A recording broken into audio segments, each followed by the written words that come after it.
এত বিয়ে করার শখ কেন আপনার? যদি একজনকে যদি ইনসাফ করতে না পারেন তাহলে স্ত্রীর দায়িত্ব দাম্পত্য জীবনকে সুখময় করতে নিজেকে স্বামীর সামনে বিউটিফাই করে উপস্থাপন করা। অবশেষে আবু তোহাদ্দান এবং সাবিকুন নাহারের বিষয়টা নিয়ে মিজানুর রহমান আজহারি মুখ খুললেন। তাহলে কি আবু তোহাদ্দান এবং সাবিকুন নাহার আবার একত্রিত হতে যাচ্ছে? যাই হোক, আগে ভিডিওটি দেখুন, তারপরে বিস্তারিত কথা বলবো। তালাকের পরে মিজানুর রহমান আজহারি যে বিষয়টা নিয়ে তুলে ধরলেন, সেই ভিডিওটি শুনলে আপনিও বলবেন যে তারা দুইজনের একত্রিত হয়ে যাওয়া উচিত। যাই হোক, আগে ভিডিওটি দেখুন, আগে থেকে কেউ বাজে কমেন্ট করবেন না। তো চলুন সম্পূর্ণ ভিডিওটি দেখে আসি। এত বিয়ে করার শখ কেন আপনার? যদি একজনকে যদি ইনসাফ করতে না পারেন তাহলে দ্বিতীয় বিয়েটা আপনার জন্য নাজায়েজ।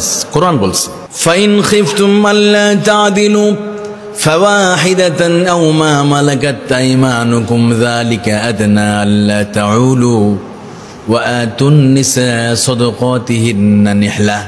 ফাইন খিফতুম, আশঙ্কা যদি থাকে আপনি ইনসাফ করতে পারবেন, তাহলে আপনার জন্য ওই এক বোনই আপনাকে সন্তুষ্ট থাকতে হবে।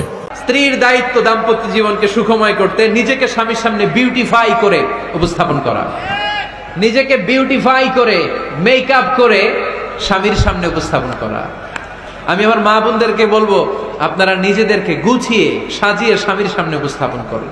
অনেক বোনেরা আছে বাইরে যাওয়ার সময় পার্লারিং করে মেকআপ করে সুন্দর জামা কাপড় পরে বাইরে যায়, আর স্বামীর সামনে আসলে বুয়ার মতো থাকে। আছে না নাই? স্বামীর সামনে পচা জামা, ছিঁড়া জামা, চুলের মধ্যে নাই সুগন্ধি, নিজেকে গুছিয়ে রাখে না, সামলে রাখে না, কাজের বুয়ার মতো নিজেকে উপস্থাপন করে স্বামীর সামনে।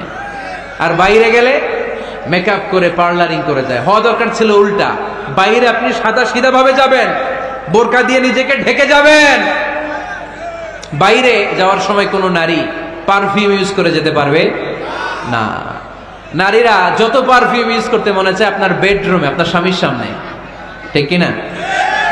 স্বামীর সামনে পারফিউম ইউজ করেন, নিজেকে উজাড় করে সাজান স্বামীর জন্য। এই প্রতিটা সাজুগুজুতে সওয়াব আছে না নাই? ইসলাম কতটা চেক এন্ড ব্যালেন্স, কতটা ভারসাম্যপূর্ণ জীবন ব্যবস্থা। খবরদার, নারীরা ডিওডোরেন্ট ইউজ করে বাইরে যেতে পারবে, যেটা সে তার আর্মপিটে ইউজ করে, কিন্তু ঝাঁঝালো পারফিউম বোরকার উপর দিয়ে মেরে কোনো নারী বাইরে যেতে পারবে? যাই হোক দর্শক মণ্ডলী, সম্পূর্ণ ভিডিওটি দেখতে পারলেন। সে যে কথাগুলো বলেছে, এই কিছু ভুলের কারণে কিন্তু সংসারগুলো ভেঙে যাচ্ছে। এইগুলো থেকে যদি মেয়েরা সতর্ক থাকে তাহলে হয়তোবা মনে হয় না যে সংসারগুলো ভাঙবে বা তালাক প্রাপ্ত হবে বা ডিভোর্স প্রাপ্ত হবে। যাই, ভিডিওটি শেয়ার করে দেখার সুযোগ করে দিবেন অন্যদেরকে। তো সম্পূর্ণ ভিডিওটি কন্টিনিউ করার জন্য আপনাকে অসংখ্য ধন্যবাদ। তো সবাই ভালো থাকবেন, সুস্থ থাকবেন। আসসালামু আলাইকুম ওয়া রাহমাতুল্লাহি ওয়া বারাকাতুহু।